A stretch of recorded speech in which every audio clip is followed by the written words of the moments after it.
Hola, mi nombre es Samuel Orrico, pastor de Nova. Nova es una iglesia cristiana en Jalapa, Veracruz, y nuestro propósito principal como iglesia es reunirnos alrededor de la palabra de Dios. Creemos que Dios a través de su palabra es como transforma a su pueblo.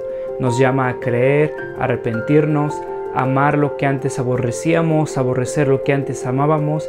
Y entonces, antes de empezar con esta prédica, déjame recordarte un par de cosas. El propósito principal para subir estas predicaciones en línea es para aquellos comprometidos con una iglesia local que no pudieron asistir por cualquier razón a su iglesia este domingo. Estas predicaciones son un recurso para nosotros, para poder crecer, para poder escuchar la palabra de Dios. Sin embargo, creemos que un cristiano no puede existir sin una iglesia. Creemos que el contexto bíblico en el cual el cristiano crece y se sustenta como cristiano por la gracia de Dios es a través de su iglesia local, sometiéndose a un liderazgo local, amándose unos a otros, sirviéndose unos a otros, perdonándose unos a otros.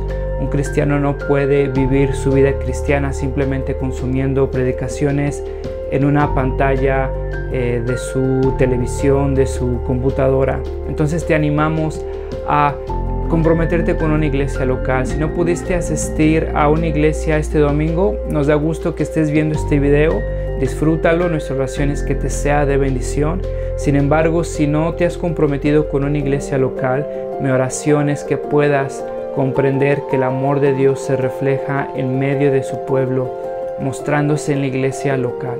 Nuestra oración es que Dios siga transformando nuestro país, que el Evangelio siga siendo proclamado, que la sana doctrina siga expandiéndose en nuestras iglesias y cada vez más cristianos podamos adorar a ese Dios soberano que nos ha mostrado su gracia a través de Cristo a pesar de lo que somos. Hace tiempo me encontraba buscando respuestas, buscando evidencias para creer en algo más grande, para creer en Dios.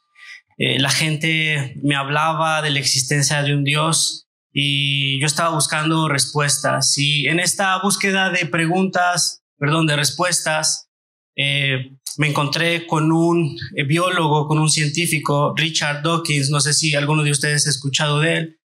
Richard Dawkins, un biólogo ateo, el cual busca responder y busca demostrar la inexistencia de un Dios. Él ha escrito un libro muy conocido, su obra maestra, El espejismo de Dios, en el cual Richard Dawkins demuestra cómo creer en Dios es un espejismo, es una ilusión. Para él no tiene sentido porque él encuentra basándose en la ciencia, la inexistencia de un Dios. Y yo estaba metido en esos debates. Yo quería ver cómo teólogos refutaban y respondían a Richard Dawkins. Y en un debate con un teólogo, George Pell, Richard Dawkins se enfrenta a preguntas y respuestas, a tratar de demostrar la inexistencia de Dios, y el teólogo a tratar de demostrar la existencia de Dios. Y en un punto George Pell para el debate y le pregunta a Richard Dawkins: oye, ¿qué es lo que necesitas? ¿Qué es lo que tú necesitas para poder creer en un Dios? Porque te he respondido lo que me has preguntado, te he llevado a la Biblia, te he llevado a Génesis, te he llevado a explicar muchas cosas que no entendías. ¿Qué es lo que realmente necesitas?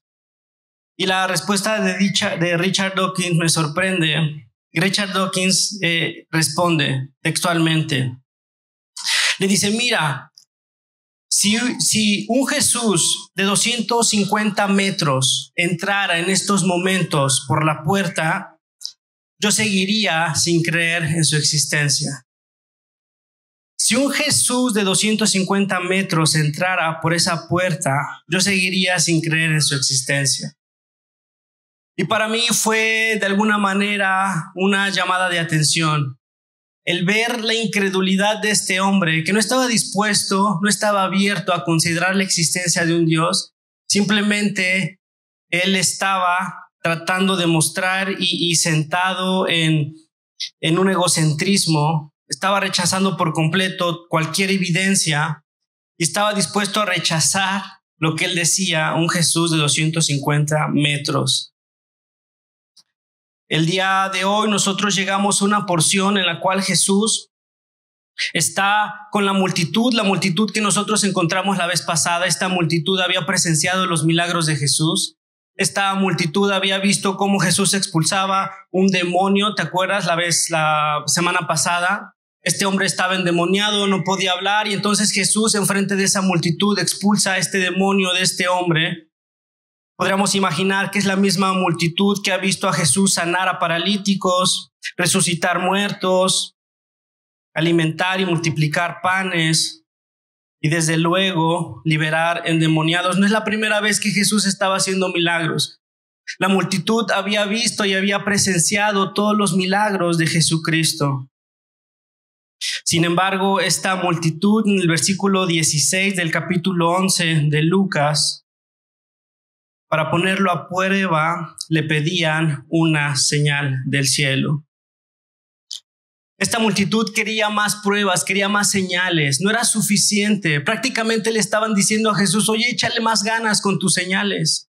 Convéncenos. Que resucites muertos, que sanes enfermos, paralíticos, que multipliques el pan, que liberes endemoniados. No es suficiente. Nosotros queremos algo más grande, algo impactante. Queremos una señal del cielo. Estos hombres, esta multitud endurecida, no estaban convencidos de Jesucristo, de su poderío, de su deidad. ¿Qué es lo que más querían ver? ¿Qué es lo que más querían presenciar si habían visto todo lo que Jesús podía hacer?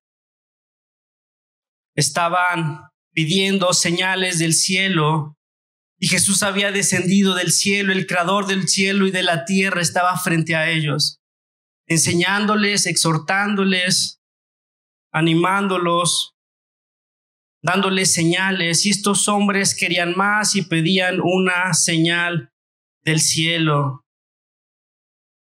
Y es por eso que Jesús en el versículo 29 responde: ustedes son verdaderamente malvados. Esta es una generación malvada. Piden una señal milagrosa, pero no se le dará más señal que la de Jonás. Jesús ya ha puesto un límite.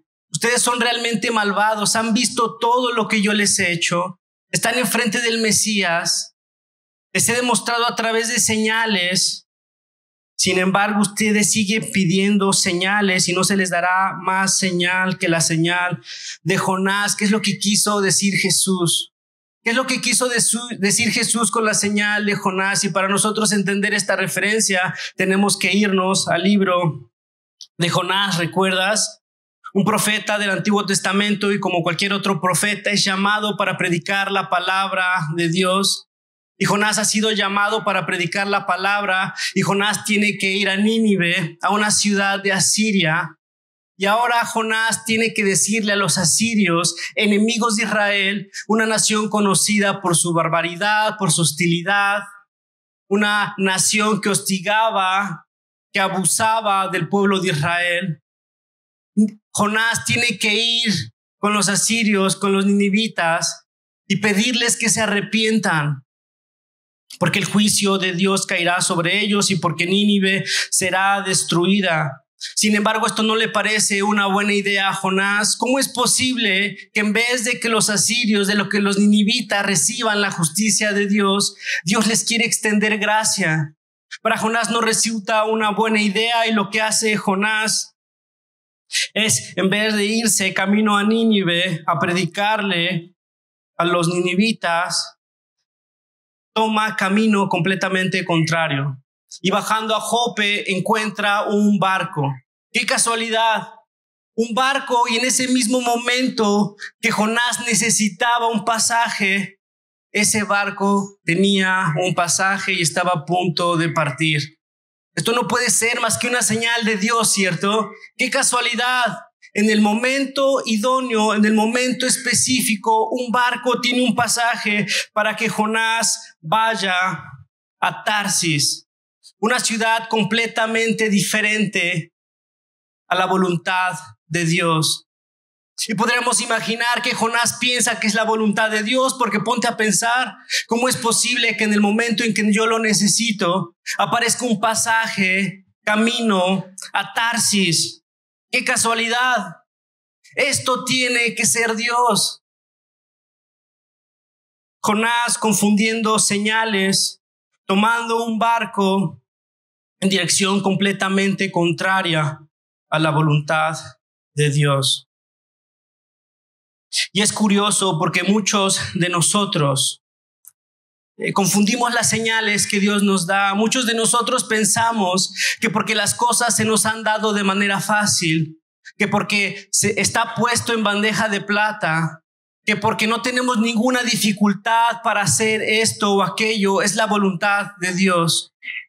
Sin importar si está explícitamente y prescrito en la voluntad de Dios en su palabra, sin pedir consejo a la iglesia, sin pedir consejo a las personas que conocen a Dios y que nos apuntan a Dios, se nos ha dado. Esto tiene que ser Dios. Porque, a ver, ponte a pensar, he conocido a esta persona. Esta persona conoce de Dios, no es mala, me puede acercar a Dios. Oye, hermano, pero estás casado, caray. No puede ser la voluntad de Dios si estás dentro de un matrimonio, ¿cierto? La voluntad de Dios no puede ser, no nos puede llevar a ir en contra de la voluntad de Dios. Porque he conocido a esta persona y sí, no estoy casado, pero si esta persona no conoce a Dios, no me apunta a Dios, definitivamente no es la voluntad de Dios.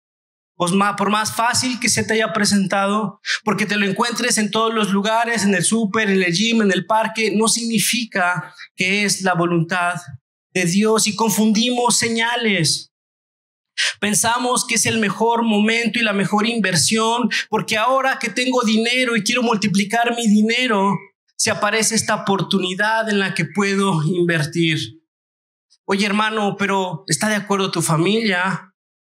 ¿Has cumplido las necesidades con tu familia? ¿Estás cumpliendo las necesidades y tu responsabilidad en tu iglesia local? No, pero esta es una oportunidad increíble porque en este momento que yo lo necesito, se me ha abierto esta puerta. Esto tiene que ser Dios.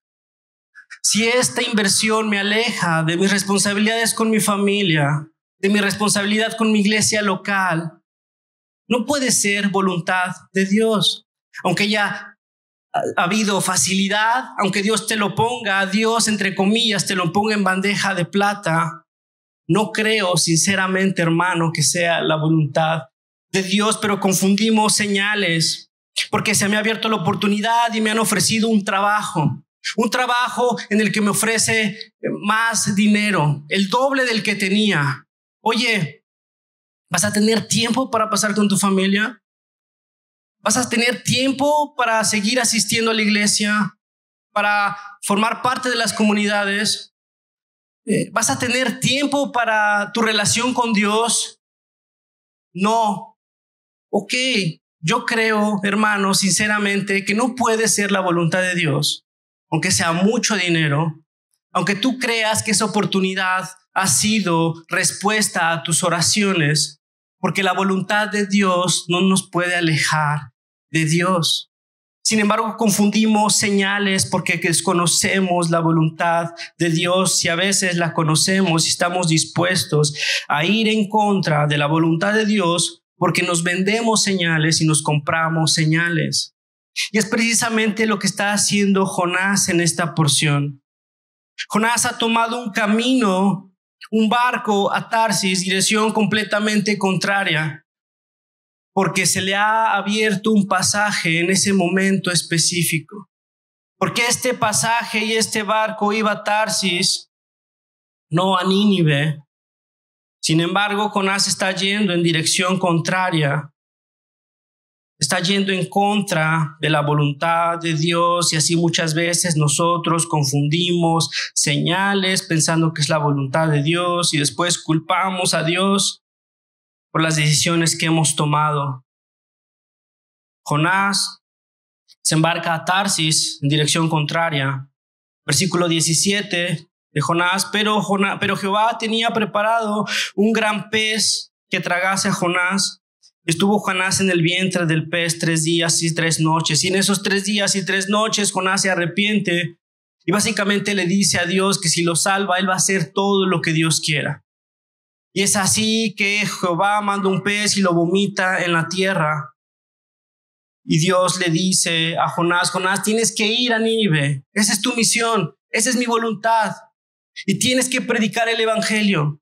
Tienes que decirle a los ninivitas que Nínive será destruida. Y si no se arrepienten, Nínive será consumida. Y es lo que hace Jonás. Va, predica a los ninivitas y adivina qué. Los ninivitas se arrepienten. Un avivamiento. Es increíble. Una ciudad de Asiria, paganos, se arrepienten por la predicación escueta de Jonás. Lo único que hizo Jonás es advertirle al pueblo de Nínive que iban a ser consumidos si no se arrepentían. Sin embargo, se arrepienten, ocurre un avivamiento y gracias a ese arrepentimiento encuentran la salvación. Nínive no es consumida. Ahora, gracias y por medio de la predicación de Jonás, Nínive encuentra la salvación. Y regresamos a nuestra porción en Lucas, en el versículo 29, ¿recuerdas? No se les dará más señal que la señal de Jonás. Versículo 30, así como Jonás fue señal para los habitantes de Nínive, también lo será el Hijo del Hombre para esta generación. Jonás había sido utilizado por Dios para predicar y para que los ninivitas se arrepintieran, para que encontraran salvación. Lo que les está diciendo Jesús a esta multitud es que esta señal será la que Él les dará. ¿Qué señal? Jesús predicará, los llamará a arrepentimiento para que ellos encuentren salvación. Basta de señales. Aquí puedo hacer que el cielo caiga y ustedes van a seguir endurecidos. Basta de señales. Lo que van a recibir va a ser el llamado arrepentimiento. Así como Jonás lo hizo con Nínive, así yo lo haré con ustedes y los llamaré arrepentimiento. Versículo 31, la reina del sur, la reina de Sabá, se levantará el día del juicio y condenará a esta generación, porque ella vino desde los confines de la tierra para escuchar la sabiduría de Salomón. Y aquí tienen ustedes uno más importante que Salomón. Escuchen, la reina del sur, una reina, atravesó el desierto para escuchar la sabiduría de Salomón. Cualquier otra persona en la antigüedad habría viajado para poder escuchar la sabiduría de Salomón. La sabiduría de Salomón era conocida, todos querían escuchar a Salomón. Esta reina ha sido impactada porque lo que ha escuchado de Salomón y quiere recibir información, quiere estar cerca de Salomón. ¿Quién es este hombre? ¿Quién es este rey? Esta porción la encontramos en Primera de Reyes, capítulo 10, Segunda de Crónicas, capítulo 9. Y checa lo que dice Primera de Reyes 10:4.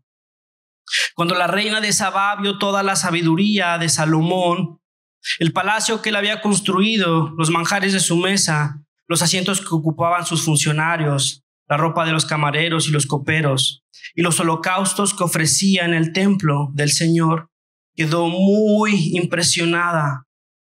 Esta mujer había sido atraída por la sabiduría de Salomón. Sin embargo, ve lo que ocurre en el versículo 9 del capítulo 10. Y alabado sea el Señor tu Dios, Salomón, que se ha deleitado en ti y ha puesto el trono de Israel. En su eterno amor por Israel, el Señor te ha hecho rey para que gobiernes con justicia y rectitud. Y alabado sea tu Dios, Salomón. Esta reina ha llegado porque ha sido atraída por la sabiduría de Salomón. Sin embargo, esta mujer ha sido tan impactada que termina alabando al Dios de Salomón. Los israelitas, los ninivitas han sido impactados por Jonás. Esta reina ha sido impactada por Salomón. Los ninivitas han encontrado salvación gracias a la predicación de Jonás. Esta reina ha conocido a Dios gracias y a través de la sabiduría de Salomón. Y lo que Jesús les está diciendo es que yo soy más que Jonás. Yo soy más que este profeta que tuvo miedo, que desobedeció a Dios, que era de carne y hueso, que era rebelde. Y ahora están enfrente del profeta de profetas, del Mesías. Están enfrente del Hijo de Dios. Yo soy mejor que Salomón. Yo soy mejor que cualquier otro rey. Yo soy más sabio que cualquier otro rey. Y aún así ustedes piden señales. Versículo 31, escucha, la reina del sur se levantará el día del juicio y condenará a esta generación, porque ella vino desde los confines de la tierra para escuchar la sabiduría de Salomón. Y aquí tienen ustedes a uno más importante que Salomón. ¿Cómo es posible que esta mujer haya viajado de tan lejos para escuchar a Salomón? Y yo estoy con ustedes, enseñándoles, exhortándoles, mostrándoles señales. ¿Y piden más señales? Versículo 32, los habitantes de Nínive se levantarán en el juicio contra esta generación y la condenarán, porque ellos se arrepintieron al escuchar la predicación de Jonás. ¿Te acuerdas de la predicación de Jonás? Arrepiéntanse porque Nínive será consumida, punto. Y tienen aquí a ustedes uno más importante que Jonás, y aún así siguen rechazando las señales, ignorando las señales. Tienen enfrente a uno mejor que Jonás, tienen enfrente a uno mejor que Salomón, tienen al Rey de Reyes, al Mesías, al Hijo de Dios, dándole señales en carne y hueso, y aún así siguen pidiendo señales. Recordando la cita de Richard Dawkins que pedía un Jesús de 250 metros y aún así él no creería. Esta generación tiene al Hijo de Dios de carne y hueso, mostrándole señales. Y esta generación sigue sin creer en Jesús como el profeta, como el Mesías, como el Hijo de Dios. Esta generación está endurecida, esta generación no es capaz de ver.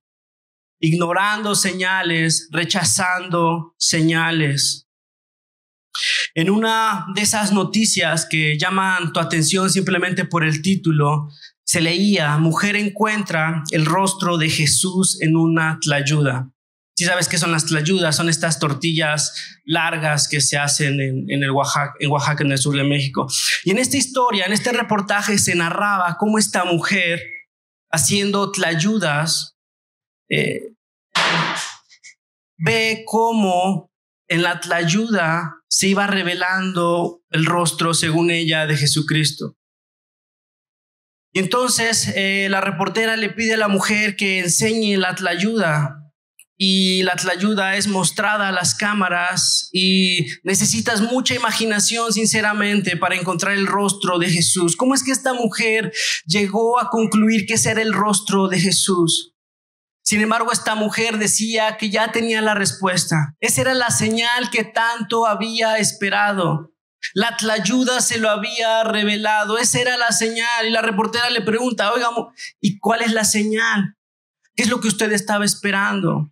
Y la mujer, sin dudarlo, dice: sé que esta es la señal que Dios me ha dado para que yo participe en las fiestas patronales, ¿no? Y se acaba el reportaje. ¿Cómo es que esta mujer concluyó que esa era una señal de Dios para que ella participara en las fiestas patronales?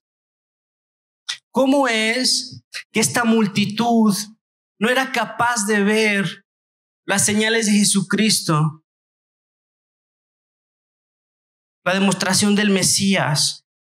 ¿Cómo es que Richard Dawkins, viviendo en el mismo mundo que nosotros vivimos, no es capaz de ver cómo Dios se revela a través de su creación? No es capaz de ver las maravillas de Dios y no es impactado por todo lo que Dios hace.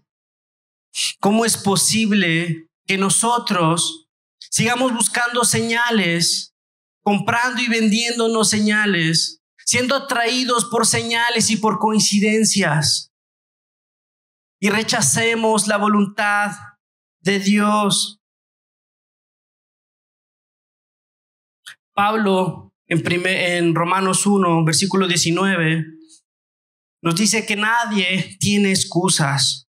Ellos conocen la verdad acerca de Dios porque Él se ha hecho evidente, pues desde la creación del mundo todos han visto los cielos y la tierra. Por medio de todo lo que Dios hizo, ellos pueden ver a simple vista las cualidades invisibles de Dios.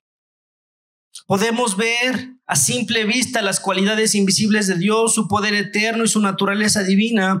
Así que no tenemos excusa para no conocer a Dios. ¿Y cómo es posible que a través y a pesar de las señales que Dios nos ha dado, seguimos ignorando esas señales? Seguimos ignorando lo que es Dios, seguimos ignorando la voluntad de Dios. Si estás de acuerdo, no es que no haya señales, no es que no haya luz, no es que Dios no se revele. Sin embargo, no tenemos la capacidad, tenemos ceguera, nuestro corazón está endurecido, porque la luz existe, porque la luz vino al mundo y porque los hombres amamos más las tinieblas que la luz, porque nuestras obras son malas, porque amamos más las tinieblas que la luz. Y la luz brilla, y la luz nunca será consumida. La luz nadie nunca la podrá apagar. Sin embargo, adoramos las tinieblas, porque tenemos ceguera, porque tenemos un corazón endurecido. Y es lo que les dice Jesús a esta multitud en el versículo 34. Sus ojos son la lámpara de tu cuerpo. Si tus ojos son buenos, todo tu ser disfrutará de la luz, pero si tus ojos son malos, todo tu ser estará en la oscuridad. El problema es que no haya luz, el problema es el de tu vista, el problema es el de tus ojos. Asegúrate de que la luz que crees tener no sea oscuridad. Por tanto, si todo tu ser disfruta de la luz, sin que ninguna parte quede en oscuridad, estarás completamente iluminado, como cuando una lámpara te alumbra con tu luz. Asegúrate de que la luz que crees tener no sea oscuridad. ¿Cómo? ¿Cómo nosotros nos aseguramos de que la luz que tenemos no sea oscuridad? ¿Cómo nos aseguramos que sea la voluntad de Dios esas señales que nosotros encontramos en nuestra vida? ¿Cómo dejar de ser atraídos por esas señales que nosotros nos vendemos y nos creemos? Hermanos, el día de hoy nosotros tenemos la revelación de Dios. Dios se revela a través de su creación, Dios se revela a través de su palabra, que nosotros la tenemos, el canon cerrado. Nosotros conocemos la voluntad de Dios a través de su voluntad prescrita, a través del canon, a través de la Biblia. La creación, la Biblia, Dios se ha puesto la eternidad en nuestros corazones. Nuestra conciencia nos habla de la existencia de Dios. Nosotros tenemos el Espíritu Santo y la obra de nuestro Señor Jesucristo.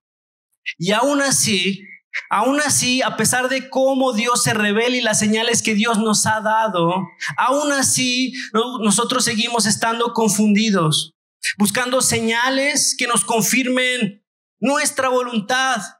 No la voluntad de Dios, sino nuestra voluntad. Somos atraídos por milagros en las iglesias, porque buscamos iglesias, las iglesias que nos den milagros, que nos aseguren sanidad, que nos aseguren restauración, que nos aseguren prosperidad. ¿Esa es la voluntad de Dios para nosotros en nuestras vidas? Somos atraídos por sensaciones, por emociones, porque lo que importa es lo que sentimos, cómo nos hacen sentir, no la voluntad de Dios ni lo que Dios quiere para nuestra vida.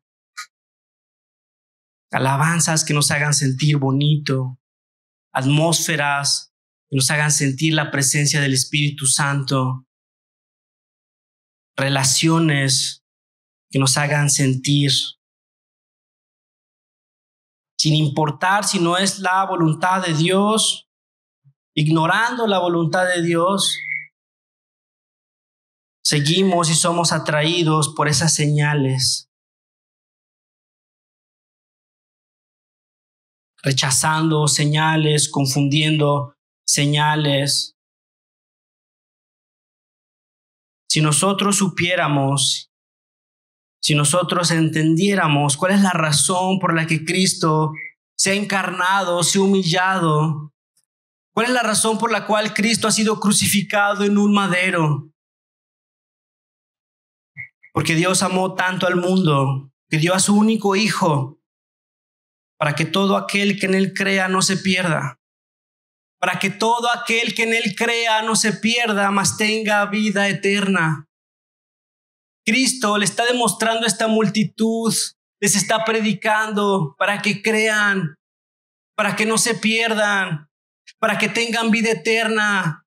Así como los ninivitas se salvaron, así como la reina se salvó, esta multitud, lo que Dios quiere es que esta multitud sea salva.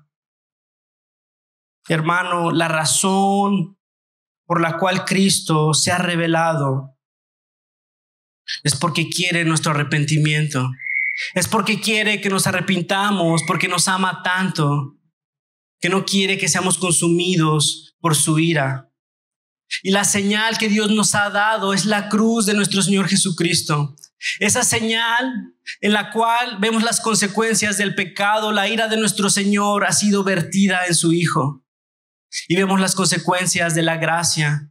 Si nosotros creemos en ese sacrificio, la sangre de su Hijo nos cubre de toda maldad. Nos somos presentados dignos, puros, santos delante de Él. Esa es la señal. Cristo ha muerto por nosotros. Cristo es un mejor profeta. Cristo es el Rey de Reyes. Cristo quiere nuestro arrepentimiento. Y Cristo ha hecho la obra por nosotros, dando su vida, entregando su vida, derramando su sangre. Y si nosotros creemos en Él, tendremos vida eterna. Y la pregunta que te haría es, ¿qué más necesitas? ¿Qué otra señal necesitas aparte de la cruz? Sin embargo, seguimos buscando señales, seguimos confundiendo señales, seguimos rechazando la señal. Mi oración el día de hoy, hermano, es que nosotros podamos ser impactados por esa señal. Que la cruz nos lleve a arrepentimiento, que podamos reconocer la obra de nuestro Señor Jesucristo, las consecuencias de nuestro pecado y las consecuencias de la gracia.